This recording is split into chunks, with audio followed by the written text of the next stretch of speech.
ilustres painelistas que entregarão este painel. Com a palavra, o coordenador dos trabalhos do segundo painel desta manhã, o professor doutor João Santos Cardoso. Gostaria de parabenizar a comissão organizadora desse evento por ter tido assim a feliz iniciativa de incluir a experiência religiosa como tema de reflexão acadêmica. Assim, o objeto religião adquire a pleno título o mesmo grau de legitimidade e de relevância acadêmica das outras temáticas que foram tratadas e que ainda serão tratadas neste segundo encontro baiano de Direito Crítico. Eu valorizo a iniciativa porque ela tem sabor de novidade e de revigoramento do espírito acadêmico. Eu direi assim, é como se a academia estivesse finalmente se despertando do seu longo sono metafísico e dogmático, especialmente daquele sono iluminista, do qual a academia é herdeira, que baniu a problemática religiosa do seu campo de interesse. Segura no seu dogmatismo positivista, facilmente a academia resolveu o problema da religião como se fosse um resíduo ou destinado a desaparecer com o progresso da ciência e da razão. Ou ainda confiante no dogmatismo historicista, a academia considerou a religião como um produto da atividade do homem alienado, que tenderia a se diluir, que tenderia a se desaparecer, quando fossem superadas as bases materiais daquele mundo, do qual a religião é o seu aroma espiritual. Então, colocar o objeto religião como um objeto que merece reflexão acadêmica nesse nosso encontro de direito crítico, é reconhecer que as respostas tradicionais formuladas para o problema religioso não mais satisfazem, já que todas elas se situam dentro daquelas visões globalizantes do mundo, superadas com o fim da metafísica e com o fim das metas narrativas. Então, se nós que nos consideramos pós-modernos, se aceitarmos que não valem mais as metas narrativas do positivismo, não é mais possível pensar que Deus não exista, porque não é um fato empiricamente verificável. Tampouco se aceitarmos o fim da metafísica, o fim das metas narrativas, se nós estivermos de acordo com isso, não é mais possível também aceitar o dogmatismo historicista. Não se pode, portanto, mais negar Deus, com base no fato de que a fé em Deus corresponde a um estágio atrasado da humanidade, ou com base no fato de que a religião representa uma ideologia de dominação, destinada a desaparecer com a Revolução Proletária, destinada a desaparecer com a abolição social do trabalho ou da propriedade privada. Então, propor o tema da mística e religiosidade nesse painel é romper com aquele silêncio generalizado sobre Deus que há na academia. Por muito tempo, a academia se calou sobre o problema religioso, não havendo nela lugar para a teologia, lugar para se falar de Deus. Às vezes, esse silêncio religioso não foi devido a um ateísmo militante, no sentido de que não se problematiza a falsidade da religião. Às vezes, esse silêncio tem aquela característica de que, de fato, não se fala da religião. Tem aquela característica de relegar a religião ao âmbito do irracional. Mais ou menos aquela inefabilidade de que fala Wittgenstein, daquilo que não se pode falar, deve-se calar. Então, a mística, como transcende os fatos, não é digno de uma abordagem científica. Com isto, a mística é relegada basicamente ao plano da poesia, ao plano da irracionalidade e ao plano dos nossos sentimentos. Quer dizer, com o fim das metas narrativas, a metáfora foi liberalizada. Nesse sentido, a religião, como também todas as outras esferas do conhecimento humano, tudo aquilo que é produção humana, disputa o mesmo espaço de legitimidade. Com o fim das metanarrativas, desaparece, portanto, a razão filosófica do ateísmo. Hoje, os acadêmicos, os filósofos, são mais ateus por inércia, por hábito, do que por fortes razões filosóficas. É nesse sentido que considero instigante o tema da mística e da religião. Certamente, a possibilidade de corte que cada um dos palestrantes terão são enormes, desde o corte sociológico, antropológico ou da própria pós-modernidade. De qualquer forma, mesmo não sabendo ainda de que tipo de abordagem os nossos palestrantes farão, eu quero expressar aqui a novidade desse encontro. E eu estava observando que até o próprio eixo temático aqui traz um elemento, uma categoria que é extremamente religiosa. Rumo à terra prometida, soberana, democrática e popular. É uma categoria bíblico-cristã. Então, neste caso, estamos em casa.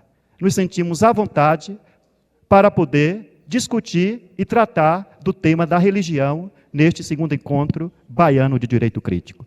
Quem primeiro terá a palavra será o sacerdote aqui da religião de matriz afro, Erisvaldo Pereira dos Santos.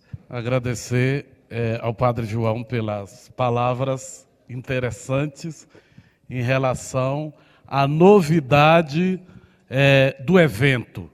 E há uma novidade maior aqui ainda, que é a inclusão de uma religião de matriz africana no debate, porque, em geral, quando se fala em ecumenismo, esquece-se que este país é composto por uma massa enorme de afrodescendentes, e de que essa massa tem uma tradição religiosa que tem sido relegada nos debates religiosos, que acontece em vários fóruns religiosos e também dentro do espaço da academia, como bem explicitou o Padre João, que até então não dava espaço para a manifestação das experiências religiosas, do discurso das religiões dentro do pluralismo religioso da sociedade brasileira.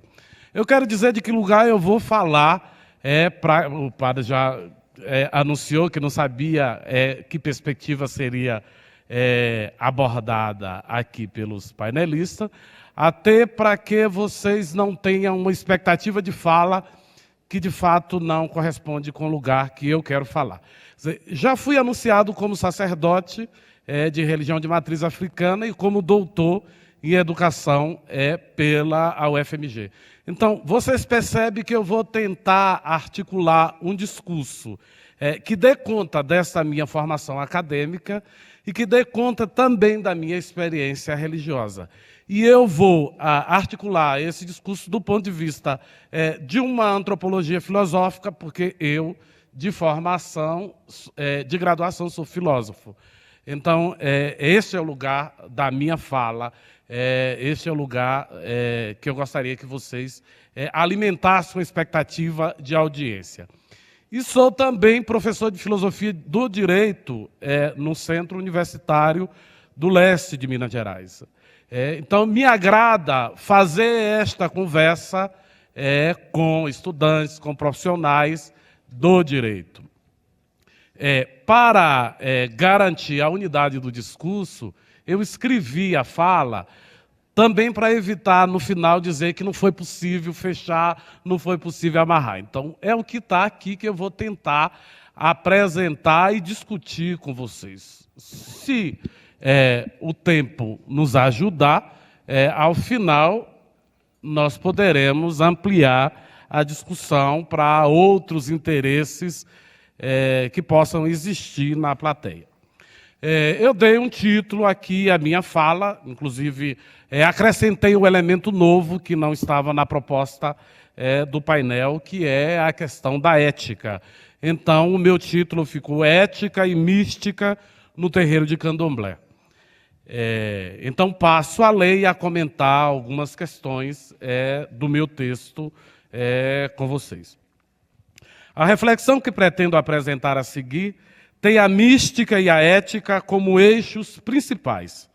O foco é a experiência religiosa que se dá nos terreiros de candomblés, tanto no que se refere aos valores religiosos, quanto ao processo de sociabilidade, como referência identitária dos afrodescendentes.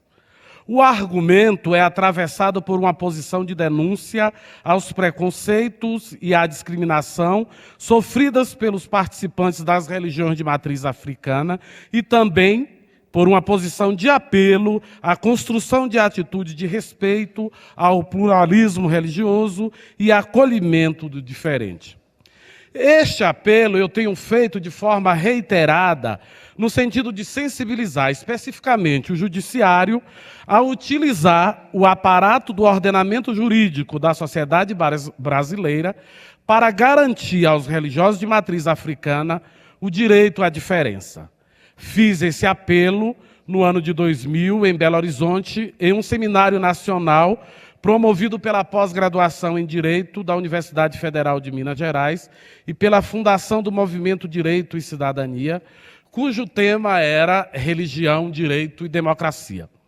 Como se trata de uma mesa que discute mística, entendi que seria mais do que interessante relacionar a ética e a mística das religiões de matriz africana na perspectiva do candomblé, tendo como pano de fundo a expectativa não de adesão a essas religiões, no sentido do proselitismo, mas do respeito à convivência pacífica. Veja que eu tenho já um princípio para essa discussão. Eu não pretendo aqui que este auditório, depois de me ouvir, que se anime a aderir às religiões de matriz africana. Eu pretendo tão somente que este auditório, depois de me ouvir, se anime a entrar na luta dos religiosos e religiosas de matriz africanas deste país, que luta pelo direito de ser diferente, de manter a tradição dos seus ancestrais. Então, essa luta nós temos construído na sociedade brasileira. E temos construído a revelia de outros movimentos sociais que às vezes não entendem, por exemplo, que a religião é um componente importante na sociabilidade, na experiência do sujeito. Antes mesmo de iniciar a reflexão proposta, é preciso estabelecer um acordo a respeito do significado dos termos com os quais estou trabalhando. Em se tratando de uma religião de matriz africana, refletida no contexto ocidental, essa definição é não apenas necessária, mas condição de possibilidade do efeito de sentido que se pretende alcançar com o discurso posto neste contexto. Isso se faz necessário devido a tudo aquilo que estamos acostumados a escutar as pessoas dizerem sobre o candomblé, a umbanda e outras denominações das religiões de matriz africanas no Brasil, consideradas como coisa do demônio, como coisa do mal, desprovida do sentido do bem. Então, o que eu estou entendendo por religião de matriz africana? Candomblé, e aí são 3 nações de candomblé no Brasil: Jeje, Queto, Angola e uma outra nação, que às vezes nós não consideramos nação, porque ela é, de certa forma, um desdobramento do Queto, que é o Efã.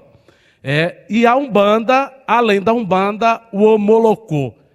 Essas são as experiências que nós chamamos de religiões de matriz africana no Brasil. Esse tipo de discurso de que essas religiões representam mal, essas religiões estão desprovidas do sentido do bem, que vem demonizando a prática religiosa de africanos e afrodescendentes, tem um efeito muito pesado sobre a consciência das pessoas de pouca instrução, sem recursos teóricos para analisar e refutar os argumentos de quem afirma que candomblé e umbanda são coisas do demônio. Sua análise, a análise desse tipo de discurso, requer o auxílio de um campo teórico que ofereça fundamentos racionais para uma convivência social, harmônica e saudável. E este campo, no meu entendimento, é a ética. Nesse sentido, A noção de ética estará sendo tomada aqui, no seu sentido genuíno, a partir do conceito de ethos, tal como nos ensina o filósofo mineiro Henrique Cláudio de Lima Vaz, em seu livro Escritos de Filosofia 2. Aos objetivos desta reflexão, interessa a primeira acepção de ethos como morada do homem e do animal em geral, que, segundo o filósofo, além de oferecer o sentido de um abrigo protetor, também compreende a semântica do costume, do estilo de vida e ação. Nesse abrigo seguro, o ser humano afasta-se do reino da necessidade, do qual ele faz parte como ser natural, e produz hábitos, normas, interditos e valores, como expressão do reino da liberdade. Embora seja essa a condição mais favorável à existência humana, não há aí uma perspectiva de algo pronto e acabado. Isso significa dizer que nem o homem, nem sua morada, compreendida como costumes, hábitos, valores, estilo de vida e ação, estão prontos e acabados. O inacabamento força uma incessante reconstrução, em vista de condições mais favoráveis de existência. O conceito de ethos incorpora, assim, o dinamismo humano que constantemente produz mudanças no modo de vida, como algo inerente à sua acepção.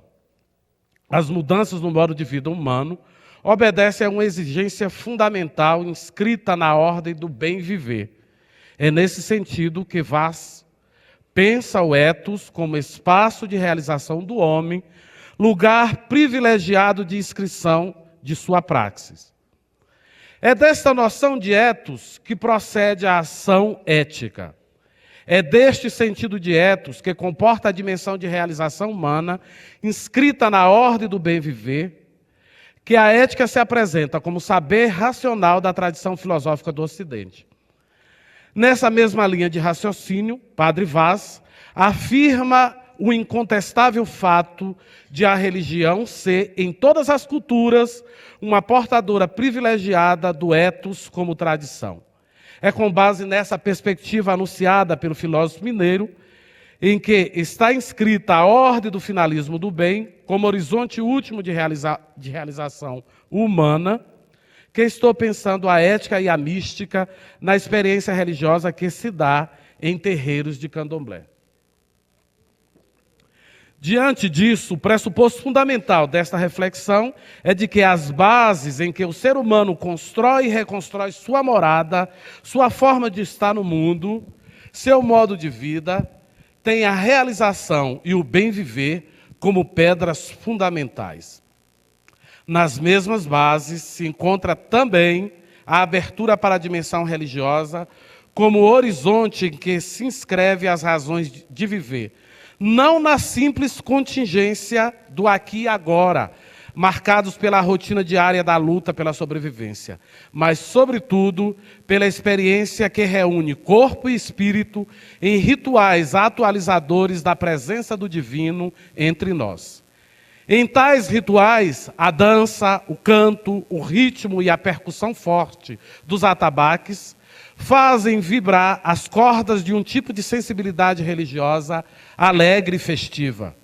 É assim que o povo do santo, como costumamos chamar os iniciados no candomblé, vive sua mística religiosa, na certeza de que os rituais e o culto realizados para o orixá, o vodum ou o inquice propiciam energias positivas, força vital, axé. O axé é a força vital, revigora a vida e as energias perdidas nas labutas cotidianas. Restaura os laços de solidariedade e compromisso comunitários, contribuindo para que as disputas e interesses pessoais não se sobressaiam aos interesses da coletividade, interpretados no contexto da tradição. O axé com que cada membro da comunidade terreiro O axé faz com que cada membro da comunidade terreiro compreenda seu papel como algo importante na festa da vida, mesmo quando tem de celebrar a morte. Cumprindo essa ordem, O axé significa o grande sacudimento que afasta as forças de morte e restaura as forças de vida, que se encontram não apenas no reino da natureza, mas, sobretudo, na experiência cultural mediada pela ação da palavra ritmada. O axé é a certeza plena de que o divino não nos abandona, não está de costas para nós, mas é interpenetração de presença, através do encontro de pessoas, mediado por rituais que envolvem canto, dança, transe e contatos intensos com a natureza. A compreensão do sentido de axé nas religiões de matriz africana pode ser traduzida como bênção. Em virtude disso, pode dirimir conflitos e refazer a sociabilidade sempre que esta se encontra ameaçada por agentes externos e internos à tradição. Dar e receber a bênção nos terreiros de candomblé é, ao mesmo tempo, expressão de reconhecimento de que o outro, o meu irmão, a minha irmã de santo, mais novo ou mais velho, mais nova ou mais velha, pode contribuir com a presença do divino em minha vida e na comunidade a que pertenço. Com a bênção, há um estreitamento dos laços de fraternidade. Portanto, não é apenas a paz que desejamos para as pessoas que se aproximam de nós, mas todo o bem que uma bênção pode expressar em termos de êxito pessoal e comunitário, prosperidade e força. O sentido dessa experiência não é dado, mas captado por quem se deixa conduzir pelas veredas de uma tradição que afirma uma identidade religiosa diferente daquela que é hegemônica. Quem consegue captar que essa tradição não quer ser a única, mas uma verdade. Somente quem consegue distanciar-se do etnocentrismo, dos preconceitos e do fanatismo é capaz de compreender o sentido fundamental da experiência religiosa no ser humano como uma atualização da presença do divino em nosso meio. Aqui vale ressaltar que nas mais antigas culturas da humanidade, essa presença é celebrada em rituais de colheita e fartura de alimento. Rituais de passagem relacionados ao nascimento, à puberdade, aos laços afetivos entre os casais. Além disso, a presença do divino é invocada tanto para revigorar laços comunitários de solidariedade e afeto, quanto para pedir força e proteção para vencer as intempéries e as dificuldades do dia a dia. Nas culturas africanas, esse tipo de ritual envolvia e envolve cores, ritmos, sons, danças e músicas acompanhadas pela percussão, que resultam em um transe coletivo, expressão de entusiasmo e alegria com a presença do divino. O clima de festa irradia a todos os presentes, desde o anúncio, passando pela preparação das iguarias a serem servidas, até o momento principal da celebração, que sempre termina com a partilha de alimentos. Os banhos de purificação, as oferendas, as rezas, os cantos, aos sons e ritmos de percussão, a sacralização de animais e as danças constituem rituais propiciatórios de vitalidade corporal e espiritual. Nas religiões de matriz africana, o corpo não fica imobilizado para agradecer ao dom da vida, mas realiza várias coreografias para expressar a alegria de ser e ter a vida como um dom. Mesmo em contextos sociais adversos, marcados pelo desemprego, pela falta de assistência à saúde, e onde as expectativas de vida são baixas, ainda assim, os rituais de candomblé são celebrados com festa, dança e muita comida. A vida humana ganha novo vigor no dia que se segue às celebrações religiosas. A fraternidade aumenta, mesmo quando há alguns exageros. Os membros de um terreiro de candomblé sabem a importância desses rituais, sabem quanto eles significam na manutenção dos laços de solidariedade e proteção entre o Aie e o Orum, entre a terra e o céu. Não se trata de uma simples relação de troca, mas de busca de uma revitalização, de revigoramento de laços religiosos que seriam enfraquecidos caso os rituais deixassem de ser realizados. Essa busca não está fundamentada na crença de que os orixás, os voduns, esta busca está fundamentada na crença de que os orixás, os voduns e os inquis são mediações da presença de Deus nas culturas africanas. Deus, Olorum, o Senhor do Universo, tem várias maneiras de se relacionar e conversar com os seres humanos. Desde uma simples brisa que nos causa leves arrepios, até uma forte ventania que nos faz buscar o abrigo mais seguro contra tempestades.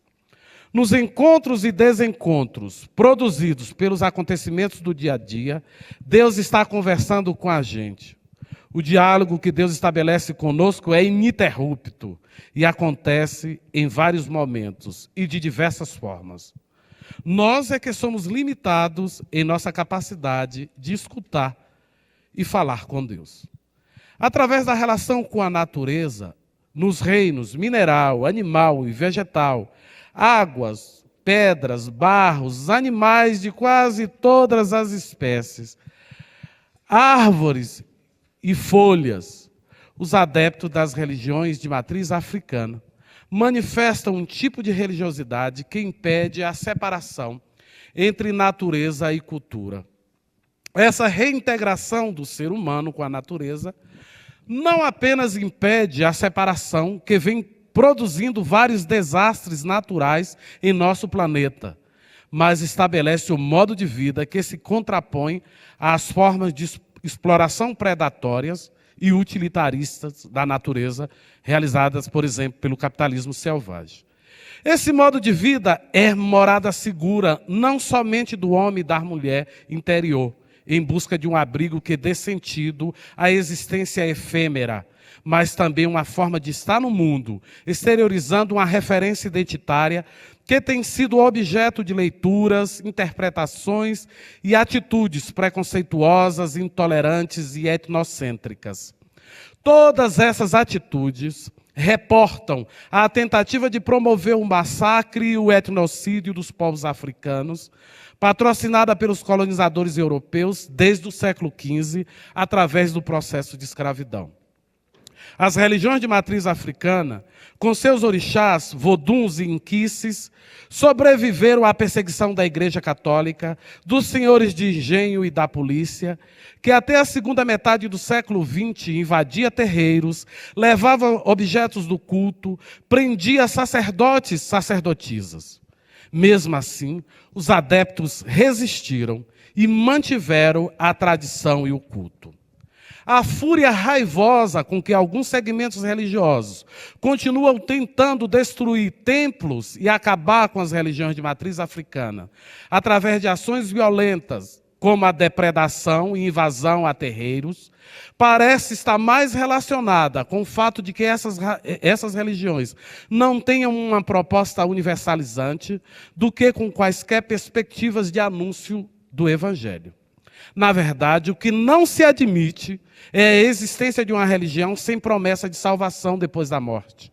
Tampouco se admite uma religião que, mesmo não sendo proselitista, consiga atrair novos adeptos que buscam conforto espiritual e humano nesta vida. A ausência da perspectiva universalizante, além de não permitir que as religiões de matriz africana disputem adeptos no mercado das religiões, a impede de tentar ser a única proposta religiosa capaz de traduzir a linguagem de Deus e dizer que só existe uma forma de mediação entre o divino e sagrado. O que mais incomoda a quem permanece firme na tradição dos orixás, dos oduns e dos inquis, não é a perda de adeptos nas disputas realizadas no mercado religioso, mas incomoda-nos as estratégias e recursos utilizados para impedir que essa religiosidade se exteriorize. canais de TV, programas de televisão realizados com modernos recursos de imagem e som, jornais impressos em grande quantidade e distribuídos gratuitamente são utilizados para inculcar a ideia de que candomblé e umbanda são religiões que cultuam o demônio. Ao tentar dificultar a exteriorização das religiões de matriz africana através da demonização das entidades espirituais que se manifestam no culto, os neopentecostais, por exemplo, expressam uma compreensão de que o divino só tem uma maneira de comunicação com o humano. E essa maneira só se efetiva na linguagem do cristianismo. Dessa forma, apropriam-se do sentido de Deus e do demônio, julgando assim crenças religiosas milenares como inaptas ao conforto espiritual de africanos e afrodescendentes. Agem como se tentasse destruir a morada de um vizinho que tem valores e crenças diferentes. As consequências produzidas por essas atitudes repercutem até mesmo em instituições sociais que, via de regra, não deveriam funcionar utilizando procedimentos preconceituosos, intolerantes e excludentes. Refiro-me aqui à maneira como as instituições de ensino superior tratam os religiosos de matriz africanas, recusando-se a dar visibilidade à sua existência em evento de caráter ecumênico. Prática semelhante observa-se também nas solenidades oficiais realizadas pelo poder público. Tentativas de mudanças nesse tipo de atitude resultam em motivos de chacotas e piadas por parte da imprensa. Assistimos isso quando o presidente Lula convidou uma sacerdotisa de religião de matriz africana para participar com outros segmentos religiosos dos funerais do Papa João Paulo II em Roma.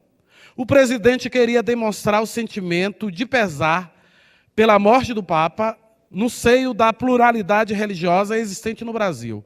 No entanto, alguns jornalistas deixaram escapar o seu preconceito e a sua discordância das religiões de matriz africana, referência identitária de um segmento étnico, cujas perdas sócio-históricas são irreparáveis. Essas atitudes traduzem desrespeito ao preceito constitucional, porque funciona como se esse não fosse um direito assegurado.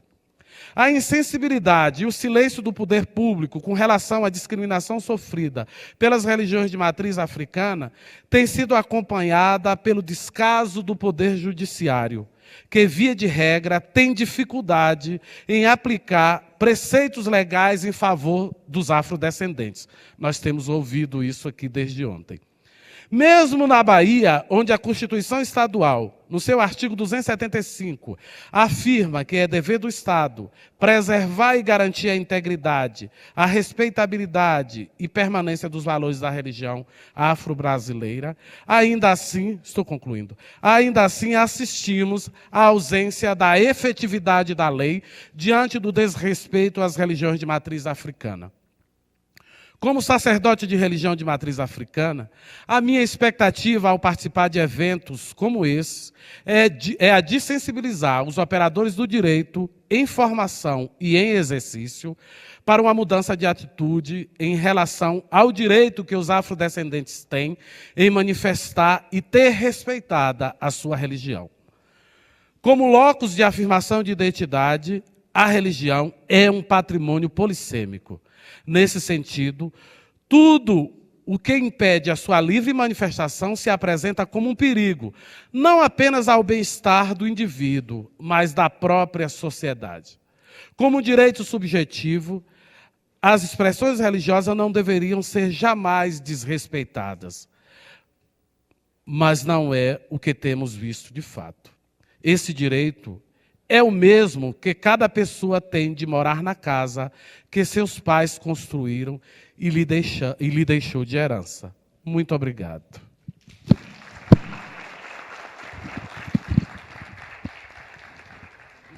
Segunda colocação, Rogério, que é do SERES. Muito obrigado, Padre João. Bom dia a todas e a todos. É para mim uma honra poder estar aqui entre vocês e nesta mesa. Quero, sem dúvida, utilizar as palavras do professor Rui Portanova, e dizer que estou efetivamente me sentindo entre os meus no ambiente que vocês proporcionaram. Agradeço, então, aos organizadores, na pessoa do professor Marcelo Nogueira, por essa magnífica oportunidade de partilha de valores e de conhecimento, porque é exatamente isso que nós estamos realizando neste momento. Mas antes de começar, é preciso que se faça um esclarecimento. A minha participação aqui não se dá na condição de um especialista ou acadêmico do tema, mas apenas na condição de alguém que busca, como provavelmente muitos de vocês, uma prática de mística e religiosidade sem fundamentalismos. No entanto, é preciso que se faça uma outra advertência. Não obstante eu viva numa militância pelo ecumenismo e pelo diálogo interreligioso, minha fala será com certeza impregnada e influenciada por minhas raízes cristãs, dessa Igreja Católica tão plena de valores, mas também tão cheia de imperfeições. Desde já me desculpo por isso, enfatizando que não devo considerar aquele um único caminho. Aliás, a propósito, me recordo de uma passagem com o Dalai Lama no Brasil. Em uma de suas visitas, ele estava em Curitiba e no encerramento de uma celebração bastante concorrida, ele foi cercado por jornalistas. Eles todos queriam uma entrevista. Os organizadores, então, decidiram por uma coletiva. E nessa coletiva, uma jovem repórter indagou o que ele recomendaria ao povo brasileiro para a prática do budismo. Havia uma efervescência muito grande, uma concorrência muito grande em torno do budismo. Ao que ele prontamente respondeu, questionando: vocês brasileiros não foram colonizados por europeus católicos? Sim, disse a repórter, por portugueses. E ele continuou: as práticas do cristianismo são muito próximas, em suas raízes, de costumes do budismo. E eu até recomendo para vocês, em função disso, um livro muitíssimo interessante de um monge, para quem gosta de estar tendo um contato mais profundo com esse tema, um monge vietnamita chamado Thich Nhat Hanh, que escreveu uma obra muito interessante chamada Vivendo Buda, Vivendo Cristo. Então, acho que agora, depois de tentar estabelecer esse código entre nós de que há aqui um desejo de um diálogo interreligioso, mas um comprometimento pessoal relativizado por minha crença específica, nós podemos começar. O SERES, a organização a que pertenço, foi fundada na década de 1960 pela Igreja Católica. Ela tem por missão propiciar aos setores mais pobres e excluídos da sociedade a obtenção de melhoria das próprias condições de vida, estimulando reflexões e práticas sociais transformadoras, sobretudo aquelas realizadas pelas próprias comunidades. Esta missão se realiza por meio de apoio a projetos sociais que sejam desencadeados pelas próprias comunidades e, no campo acadêmico-científico, por pesquisa sociológica e publicações, entre outras atividades. Mas vamos, então, ao nosso tema. Primeiramente, seria necessário entender com simplicidade o que significam os termos mística e religiosidade. Mística deriva de mistério, palavra que oferece diversas acepções, desde aquela muito corriqueira, que diz que é algo desconhecido, até a que mais nos interessa, ou seja, a dimensão de profundidade que se inscreve em cada pessoa. É o mistério da pessoa humana, o insondável e pouco previsível que todas e todos nós carregamos. A investigação científica, tanto mais evolui, mais enfrenta o mistério.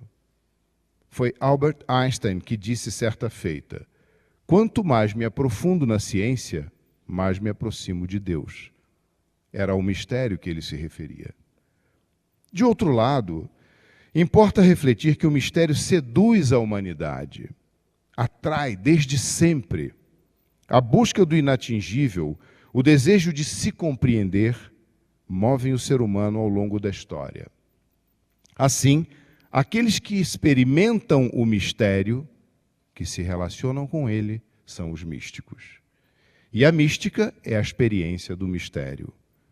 Como nos recorda o teólogo Leonardo Boff, não se trata de ouvir uma catequese sobre uma doutrina de difícil acesso ou de receber lições de certa visão secreta das coisas, mas de realizar uma experiência religiosa comunitária. Mística envolve realização.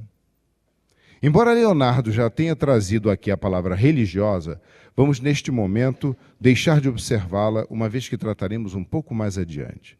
Agora quero me concentrar na palavra comunitária. Vejam, Leonardo nos ressalta que a experiência mística, a vivência do mistério é comunitária. Então, se temos como eixo temático deste encontro, semeando o amanhã com o direito que surge das lutas sociais, rumo à terra prometida soberana, democrática e popular, e eu enfatizo, lutas sociais, nada mais apropriado do que falar de mística e de religiosidade. Eu também me somo aos louvores que aqui já foram feitos e até os que me antecederam nessa questão de que, sem dúvida, é uma iniciativa magnífica desta universidade, mas eu não tenho nenhuma dúvida de que é cabível, como o Padre João mencionou na abertura desta mesa. Se já compreendemos mística como a experiência do mistério, é fácil entender que a mística antecede a religião. Místicos e místicas, aqueles que experimentam o mistério, são em geral inquietos, sedentos, desejam ardentemente experimentar o mistério, arriscam-se, buscam, como nós buscamos. Muito antes de seus seguidores constituírem religiões, onde, em verdade, muitos deles não desejavam dessa forma, em torno dos seus pensamentos e práticas, Buda, Jesus e Maomé, por exemplo, experimentaram o mistério. Então, a mística pode estar em qualquer profissão de fé? Certamente. Pode-se falar de místicos no catolicismo, no judaísmo, no islamismo, no budismo, no candomblé, enfim, em quaisquer manifestações religiosas. A mística é exclusiva de seres religiosos?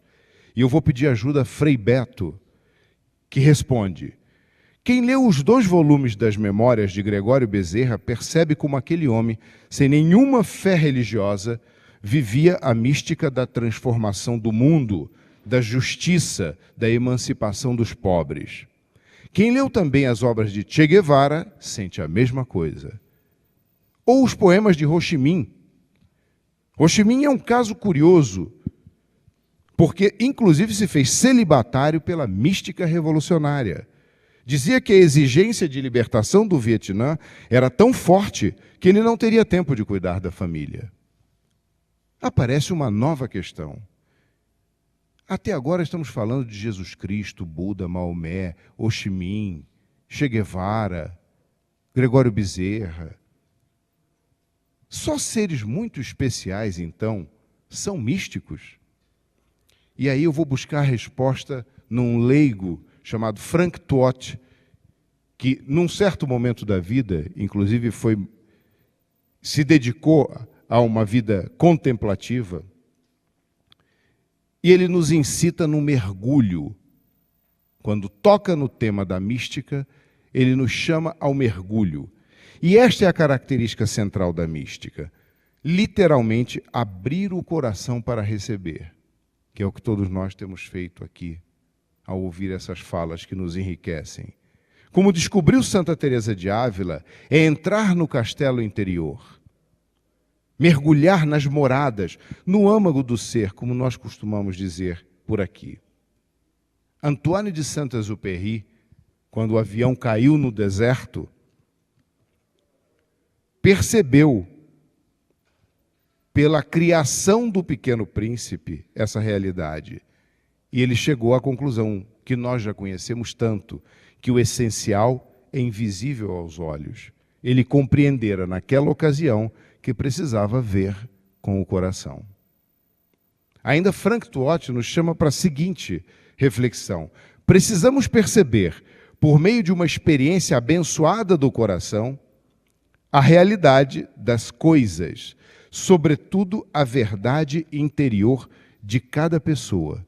E por falar em verdade interior de cada pessoa, eu não posso deixar de mencionar uma fala de Jung, nosso Carl Gustav Jung, que disse: a cada dia sou grato a Deus por me ter sido concedida a experiência da realidade, da imagem divina dentro de mim. A mística pede que também falemos de contemplação. Se nós entrarmos na residência de um oriental, muito provavelmente vamos encontrar um recanto dedicado à oração. É ali que os habitantes daquela casa se permitem momentos de entrega ao próprio interior. Tal comportamento se constitui numa verdadeira antítese do nosso mundo contemporâneo, no qual não temos tempo para nada. Vamos ao banheiro falando ao telefone celular. Essa cena é uma cena frequente em diversos lugares. Chegava eu em Salvador e várias pessoas ativavam seus telefones celulares e iam ao banheiro falando no telefone celular. Esse é o nosso mundo contemporâneo. A contemplação é um dos meios de recuperação interior. É o seu meio de entrega. Frei Beto costuma dizer que nós estamos cheios de academia para malhar o corpo e não definimos nenhum espaço para malhar o espírito. E esse seria o espaço para malhar o espírito. Santa Teresa de Ávila chamava a sua imaginação de a louca da casa. Ela entendia sua mente como uma das moradas que podia ser habitada pela imaginação. E a imaginação é totalmente livre, o que, aliás, é muito bom. Mas precisamos de momentos de recolhimento. E então é preciso descansar a imaginação.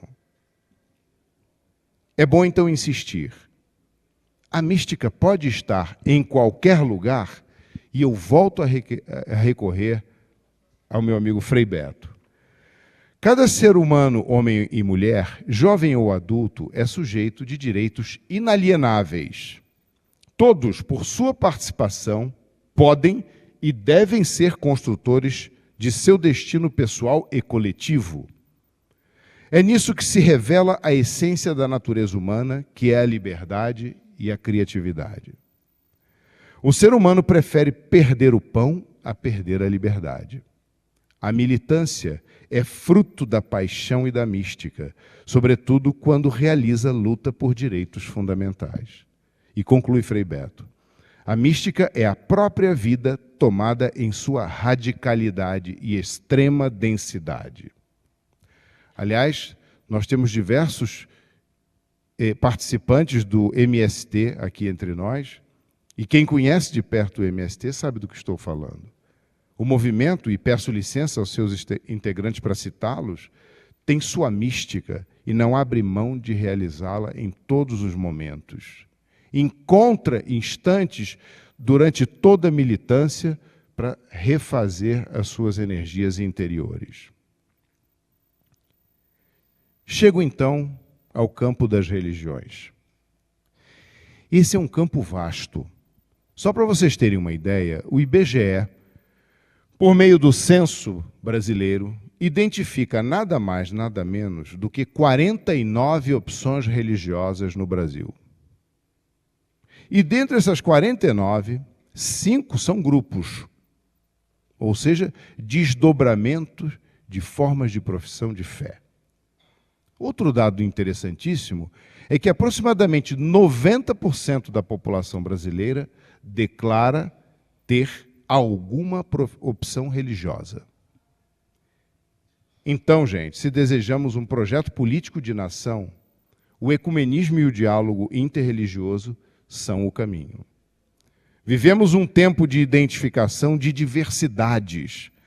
Isso não significa reconhecimento, ao contrário, Várias vezes já neste fórum tivemos a oportunidade de denunciar não reconhecimento de diferenças, de diversidade.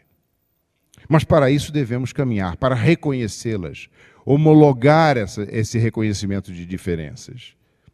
Cada pessoa escolhe a sua relação com o mistério. Se quer efetivamente abrir o coração, os caminhos são muitos.